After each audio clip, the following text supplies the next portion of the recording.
Welcome to our YouTube channel, where wisdom meets inspiration. In this channel, we share valuable insights to help you become the best version of yourself. Our content is designed to uplift your spirit and enrich your life. Make sure to subscribe to our channel to stay connected with this incredible journey. Click the subscribe button below. Our focus is education. Today's this discussion, because all of you are students. In fact, all of us are students, not only you, all of us are students. As long as we live, we have to learn. Those people who stop learning, they stop living itself. As if their life comes to a standstill. They do not go forward. They get stuck.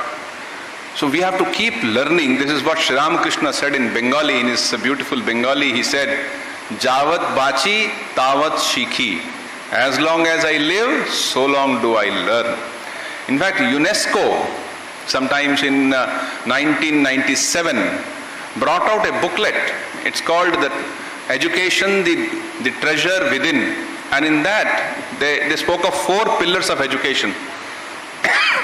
Of those 4 pillars, one pillar is learning to learn.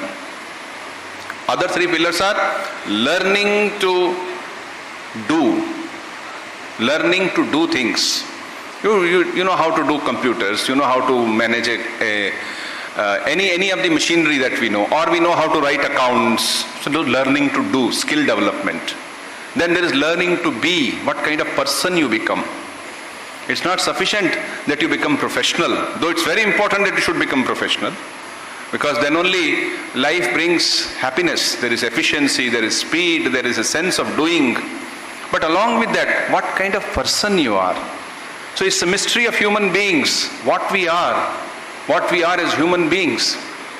What is that learning to be? Learning to be means learning to become good, learning to forbear, learning to love, learning to serve, learning to sacrifice, learning to rise above our lower instincts like anger, greed, lust and jealousy. How do we come out of it? That's learning to be. So learning to do, learning to be, and the last one I said was learning to learn, and in between there's a third one. What is that? It says learning to live with others. We have differences. No, all these 5 fingers are so different, isn't it? Each finger is named. This is called thumb, this is called index finger, this is a middle finger, and all that. Likewise, each human being is different. And yet, we learn to live with each other. How? We are like rivers, like a river is flowing. There are 2 banks under which the river flows. There's this bank and then this bank. In between the river flows. So, you can't remove the banks. Then only the river flows. The bank will be there. Shore will be there. But we can build bridges of understanding. We can have bridges of understanding. We can bridge from this to this we can go. So this is what is called learning to live with each other. Let us understand, let us empathize, let us be interested in other person. Then only we can learn to live with each other. So Swami Vivekananda always spoke about education. He said, I have traveled across India and I have also traveled across Europe. Then I found what's the difference between the 2 great places. India is also not a small place. In fact, some of the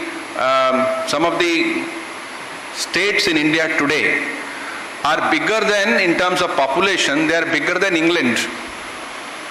The state from where I have come, that is Uttar Pradesh, its population is much bigger than many countries. More than 24 crores, which is equal to several European countries put together. So, what is the difference between Europe and India? Swamiji made one wonderful observation there. He says, the difference is in education. He says, education. Alas, Swami Vivekananda says, education alone makes the difference. Now, what is education? We have kept the purpose of the subject of this talk excellence as the goal of education. How many of us we think that there is excellence as the purpose of education? What do you think is the purpose of education? Most people think purpose of education is to get a certificate. And after getting certificate, to get salary, money. They think, I'll get education, I will get a certificate stating I am so and so. In between I will learn a few things if possible. That also I might learn a few things. But at the end, what is a package I will get? Unfortunately, last month or so I was in Hyderabad, and there was a function there where the director of IIT Hyderabad had come, and during the course of his speech he made an observation. He said, I want to tell you very painfully, the director is saying, very painfully, that there are many who come for education, which means this 18-year-old boy or girl, or sometimes 17, they come for admission. You know what his parents ask? Sir, how much package he will get later on? You don't focus on what he should learn. You don't focus on what he should acquire, knowledge, skill, excellence, nothing. Only how much package he will get. How much money he will get. Yes, money is important. It is important if it is your slave. If it becomes your master, it will bring all disasters in your life. Family will break. Relationships will go to wind if money becomes the master. But if the money is a slave, which means it is your servant, it will be wonderful. You can do so many good things. You can help others in so many ways. You can give them money for education, give them money for those who are suffering from disease, those who are not having basic things in life to solve. Money will do that. But before that, money should not be the goal of life. Money cannot be the goal of life to bring happiness. Money is important. You have the importance of fire in your life. Fire is important. If fire is there, then you can cook the meal. But suppose fire says, I will have it my way, it will burn the house. It can cook a meal or it can burn the house. Same fire. Similarly, it is a money which can burn our lives when we are very money-minded, when we become very small in our thinking. We don't care about, we forget the human feelings, we forget the sympathy, we forget the human things which are there, which we as human beings should do. And we think money, only I should make profit. Only I should have more and more. Happiness may not be with us. This also is a fact of life. You have seen many people who have got money but not happiness. Sometimes they have got beautiful house to sleep but no sleep. They need a medicine. Or they have a lot of gifts they can give. They have money for that, but they don't have friends. Because friendship requires something more, not just exchange. Not that I will give you this and then you will become my friend. You require a genuine understanding, a genuine love. Then only you can have friendship. So let's understand that. Money is important, but it is not the goal of life. So what is the goal of life? What is the goal of education? We should think. You know, this morning we were discussing this, that Japan became what it was after the Second World War. You know what happened in Nagasaki. There was this great tragedy that took place there. That there was this dropping of the nuclear bomb there. People think nuclear bomb means a big bomb like the Diwali bomb, make a lot of sound it will make. It's not like that.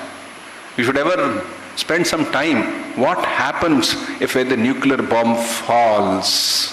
How the temperature, now the temperature may be 30, 34 here. We are so very comfortable. Suppose this temperature rises to 50, 54, 60, you can't go out. Human beings will die. They can't live in that. And there the temperature rose to hundreds of centigrades. How will remain there?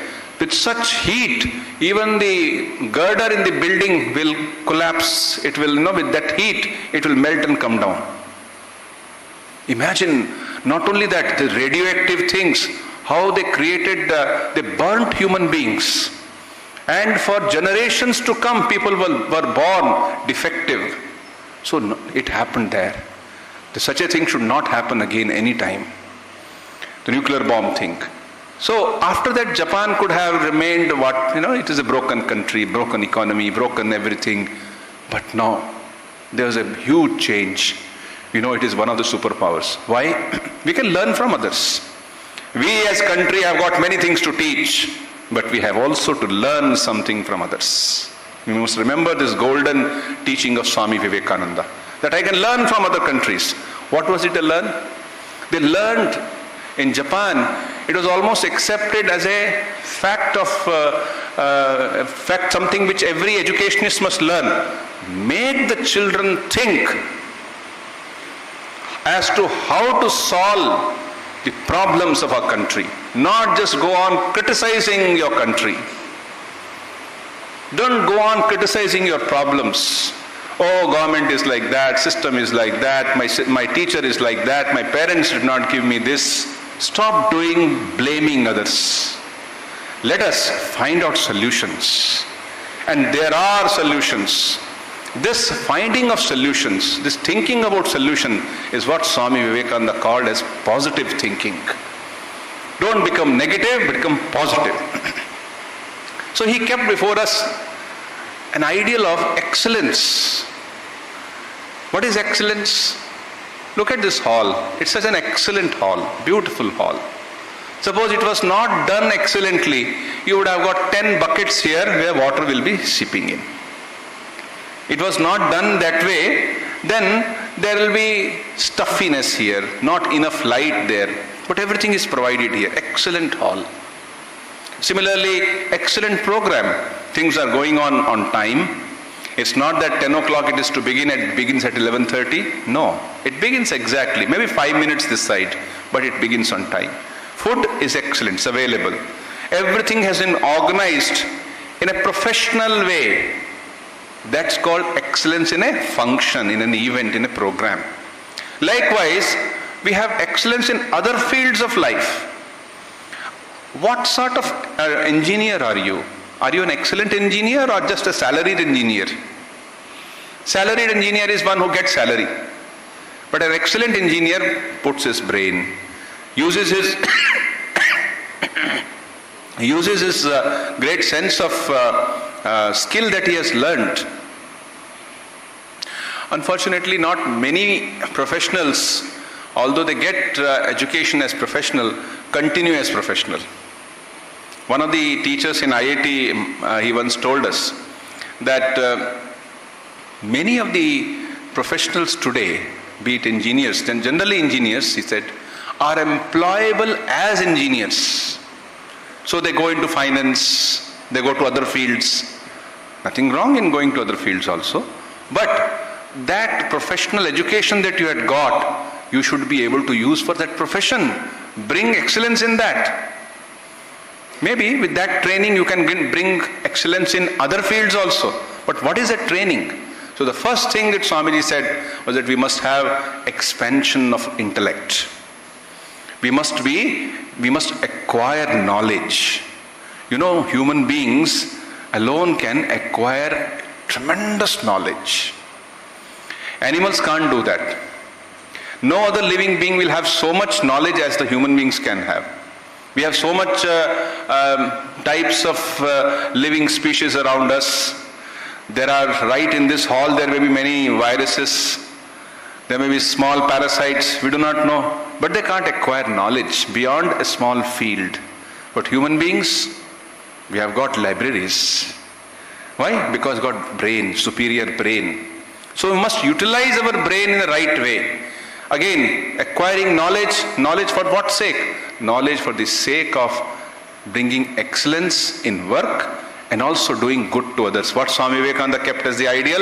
Atmano mokshartham jagat hitayecha. For your own good and for the good of others. Not for destroying others. not bringing your professional knowledge to bring violence and misery to others. So the first thing is we must train our intellect. Training the intellect, just as we train our hand.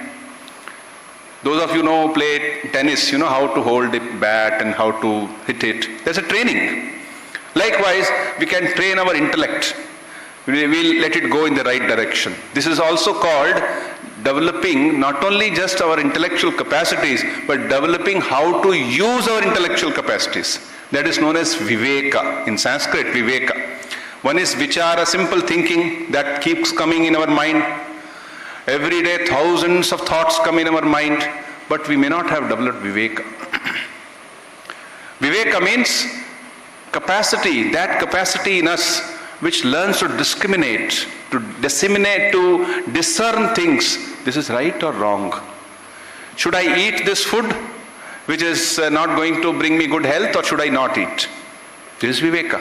Should I do this thing, or should I be watching my screen time infinitely every day till 4 o'clock in the morning, or should I not?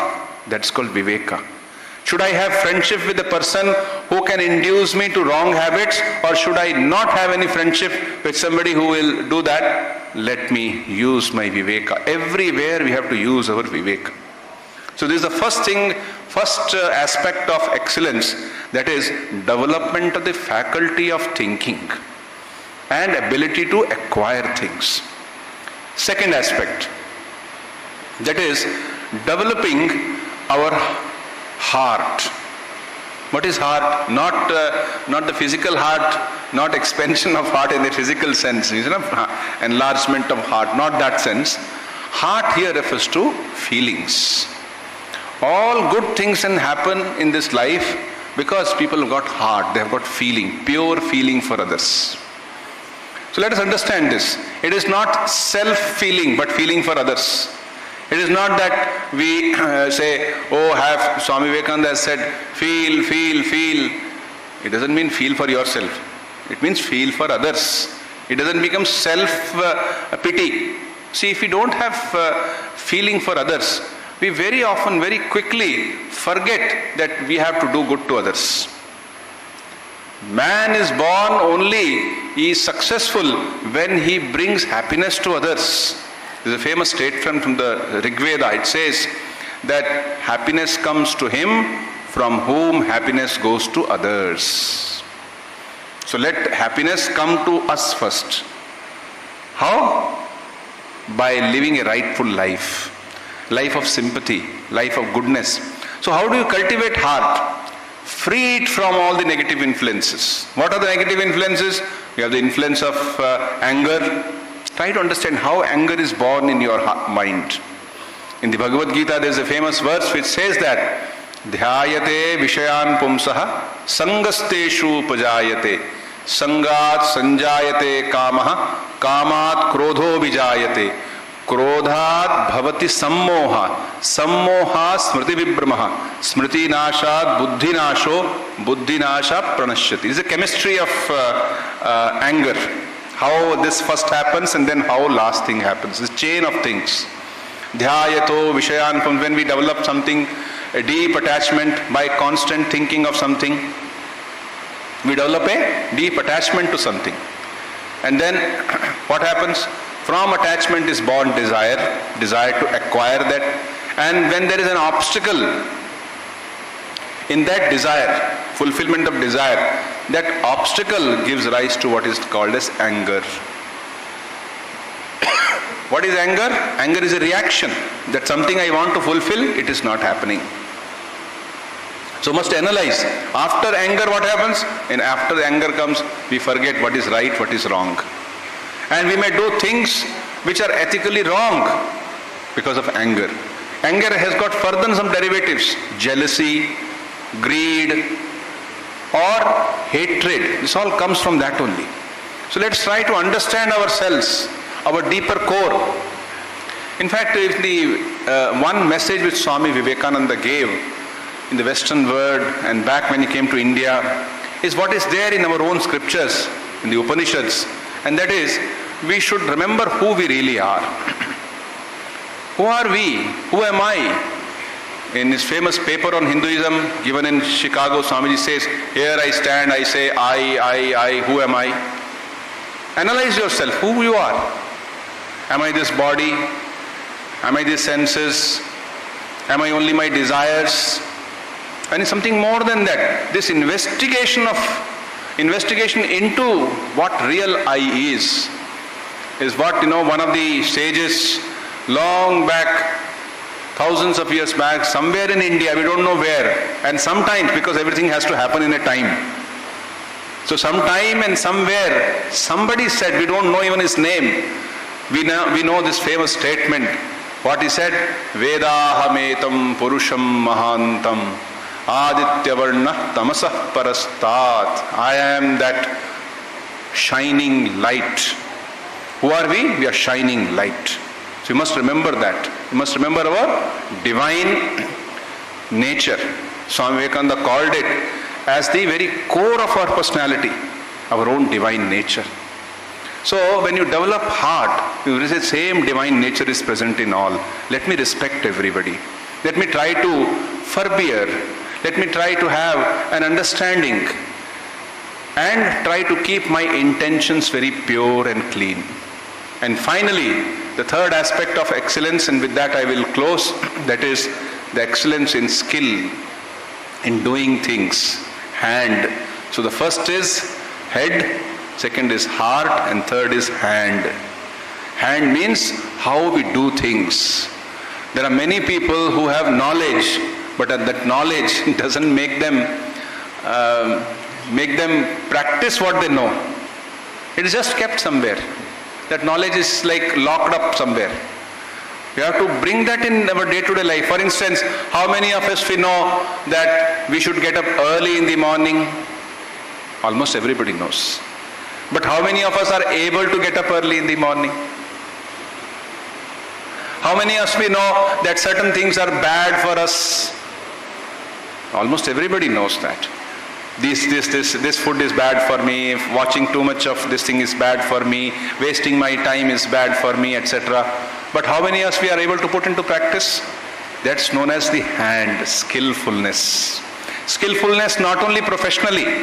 Suppose you are an engineer and you are making a good mechanical engineer, making a machine. Once I saw the turbine, the electric turbine in the Narmada, Sardar Sarovar Dam, deep into the thing you have to go and see. They said even if it is 3 centimeters this way, that way, the turbine will not enter into its hole. What an excellence is required to create such a turbine. Hats off to those engineers. But only that much is not to be done. Something more. Excellence in hand means even small little things, how do we do? Often, before this Swachhata Abhiyan came into being, we would eat and throw things. Why? Because we know it is bad to throw things, but we will not do it. So awareness has to be brought in. Awareness will bring how we use our hands, and also there has to be practice. You see how a musician practices? How he takes the same raga and develops it every day and tries to put into in the form of his voice. Same thing again and again. Same way, if we have to bring excellence in our skillfulness, there has to be practice. There should be actual practical thing doing again and again.